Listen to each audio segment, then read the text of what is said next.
오늘 우리에게 주신 하나님 말씀은 사도행전 2장 1절에서 4절입니다. 오순절 날이 이미 이름에 그들이 다 같이 한 곳에 모였더니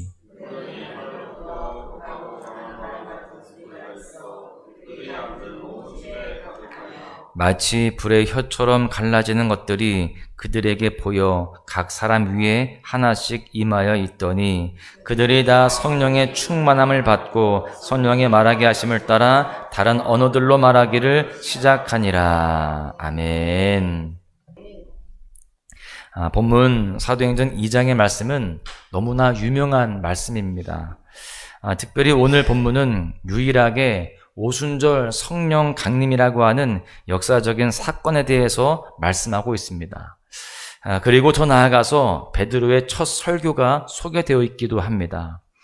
비록 짧은 구절이지만 우리는 오늘 본문의 말씀을 통해서 초대교회, 초창기 교회의 성도들의 삶의 모습이 어떠했는지를 발견할 수가 있습니다.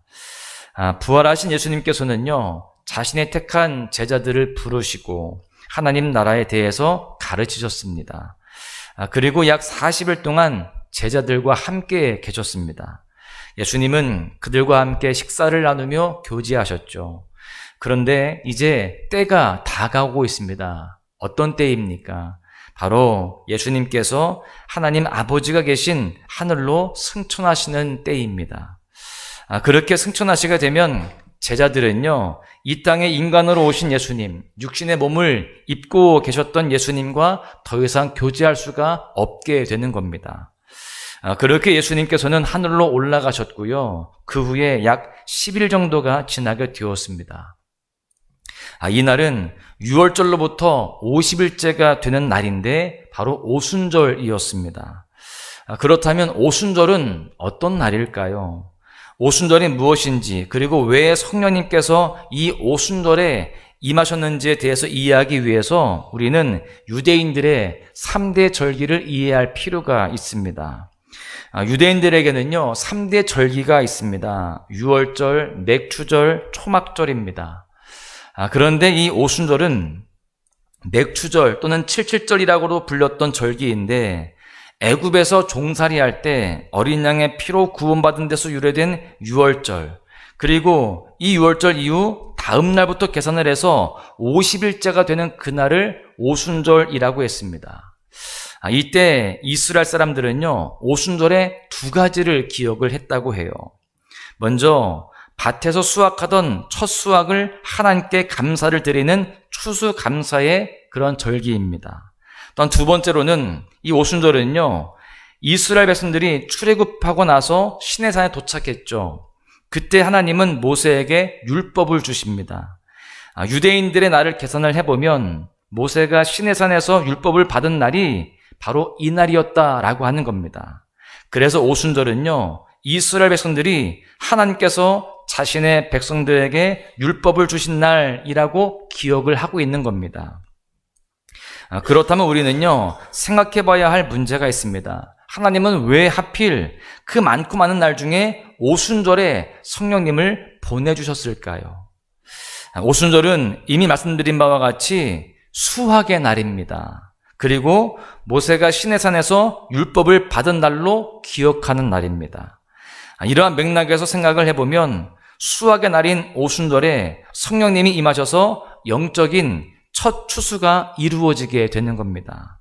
그리고 오순절은 하나님의 백성이 하나님께 법을 받은 날인데, 이 날에 성령님이 각 사람에게 임하셔서 성령님이 하나님의 법을 새겨주신 것입니다. 오늘 이 말씀을 통해서 그 당시 예수님의 제자들과 초대교회 성도들뿐만이 아니라 우리에게도 굉장히 중요한 사건인 이 오순절 성령 강림을 통해서 우리에게 어떠한 중요한 교훈과 의미가 있는지를 함께 살펴보고자 합니다. 첫 번째는요, 성령님은 바람과 같은 소리와 불의 혀처럼 임하셨다라고 하는 겁니다. 성령님이 제자들에게 임하셨을 때를 성경 저자는 바람과 불의 혀로 표현을 했습니다. 본문 2절의 말씀을 보십시오. 호련히 하늘로부터 급하고 강한 바람 같은 소리가 있어 그들이 앉은 온 집에 가득하며, 이 2절의 말씀을 보면 급하고 강한 바람 같은 소리가 났다라고 되어 있습니다. 실제로 바람이 불었다라기보다는요, 상징적인 무엇인가가 있었음을 의미하죠. 급하고 강한 바람 같은 그 소리는요, 기도하는 자들이 앉은 온 집안에 그렇게 가득했습니다. 이처럼 성령님은요, 급하고 강한 바람 같은 모습으로 찾아오셨습니다. 그런데 그 소리가 집안에 가득했다라고 하는 것은 이 성경 구약을 살펴보면 이 바람은요, 하나님의 역사하심을 상징합니다. 성전을 가득 채우신 하나님의 임재를 상징하는 것이 바로 바람이었습니다.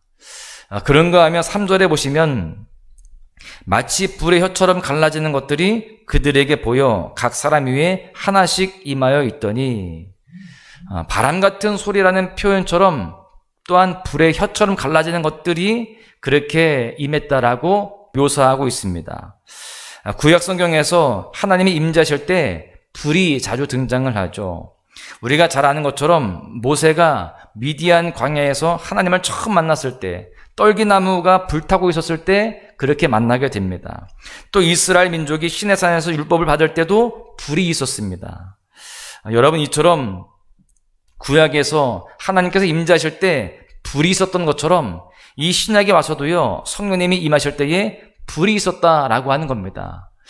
왜 이렇게 구약에서도 또한 신약에서도 불로 그렇게 묘사를 할까요?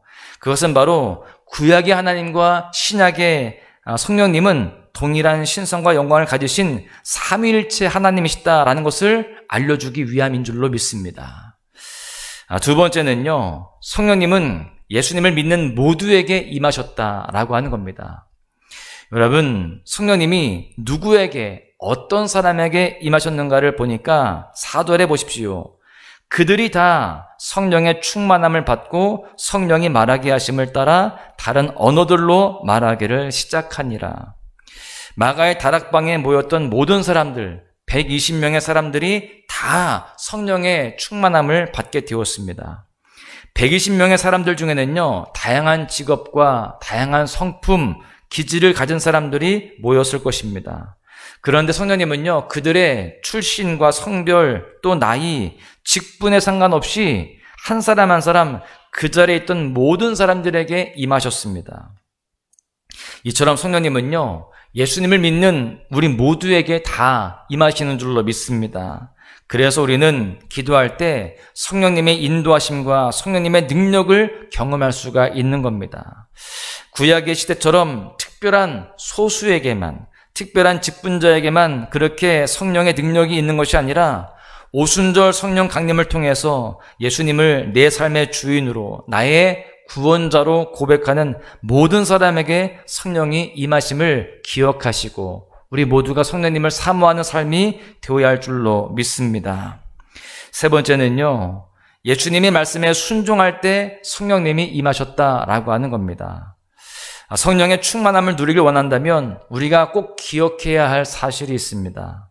마가의 다락방에서 기도하던 무리에게 성령님이 최초에 어떻게 임하셨는지 살펴보면서 우리는 성령의 충만한 삶을 살기 위해서 다음을 기억해야 됩니다.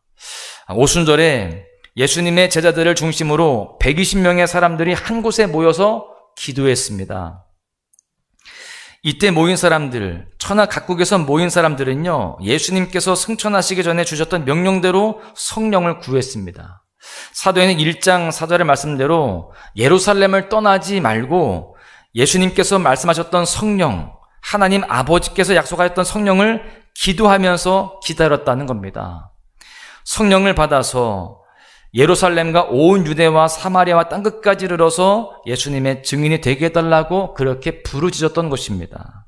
여러분, 그렇습니다. 성령의 놀라운 역사, 부흥의 역사의 시작은 하나님의 백성들이 함께 모여서 기도했을 때 일어나게 되었습니다. 예수님의 제자들과 기도하기 위해 각지에서 모였던 120명의 사람들은요, 예수님의 말씀에 순종해서 믿음으로 기도했습니다. 그 자리를 떠나지 않고 성령을 구하며 기다렸습니다. 그랬을 때에 놀라운 성령의 역사를 경험하게 되었던 겁니다. 여러분, 기도가 무엇입니까? 하나님과 대화하는 시간이죠. 그리고 하나님의 뜻을 구하면서 기다리는 시간입니다. 기도의 자리에 모인 수많은 무리들은요, 성령을 구하고 또 기도하면서 하나님과 깊은 대화를 나누었습니다. 그리고 하나님의 응답이신 성령을 믿음으로 기다렸습니다. 그렇게 기도하던 중에 유다의 직무를 대신해서 복음의 일꾼이 될 새로운 사도 마띠아를 선출하는 과정이 있었고요.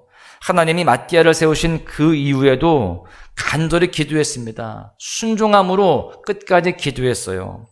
이처럼 제자들이 예수님의 말씀에 순종하여서 약속하신 성령을 기대하고 기도하면서 기다렸던 것처럼 우리도요, 하나님과 더 깊이 대화하면서 하나님의 뜻을 믿음으로 기다리면서 기도해야 할 줄로 믿습니다. 이렇게 이 자리에서 기도할 때에도 그 주님의 은혜를 사모하면서 우리 모두가 주님과 깊이 대화하고 기다리며 기도할 때에 하나님의 놀라운 응답의 역사와 성령의 충만하심의 역사가 있게 될 줄로 믿습니다. 말씀을 정리하겠는데요. 사랑하는 소망가족 여러분, 오순절 성령님은요, 바람과 같은 소리와 불의 혀처럼 임하셨습니다. 그 성령님은 직업과 신분, 성별, 나이, 성품과 기질에 상관없이 예수님을 믿는 모든 사람들에게 동일하게 임하셨습니다. 이러한 성령 하나님을 의지하면서 성령님이 충만하게 그렇게 임하시기를 더욱더 간절히 기도하면서 순종함으로 나아갔을 때에 그 초대교회 성도들은 실제로 성령의 충만함을 경험하게 되었고 그 성령의 충만함으로 그 능력으로 그렇게 주의 사명들을 감당하게 되었습니다. 증인된 삶으로 그렇게 아름다운 열매를 맺어갔다라는 것이죠. 우리 모두도 이 시간 주님 앞에 간절히 기도하며 주님을 의지할 때에, 성령님을 사모할 때에 바람 같은 소리와 또한 불의 혀처럼 그렇게 임하는 성령님을 다 경험하게 될 줄로 믿습니다. 그 가운데에 우리 모두가 주의 능력으로 말미암아 세상을 이기며 살아가게 되어지고 또한 주님 앞에 쓰임받는 모습들이 되게 될 줄로 믿습니다.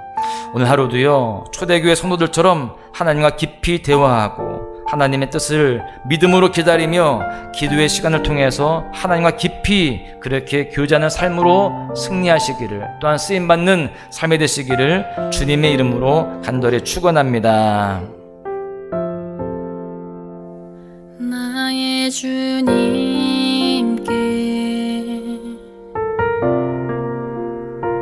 찬양 드리며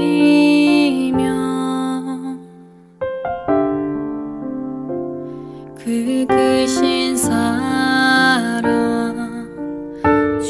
주임제 감사해.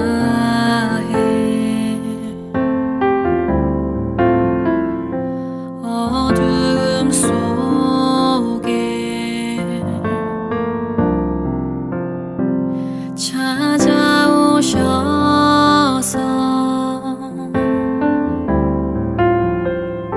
주님의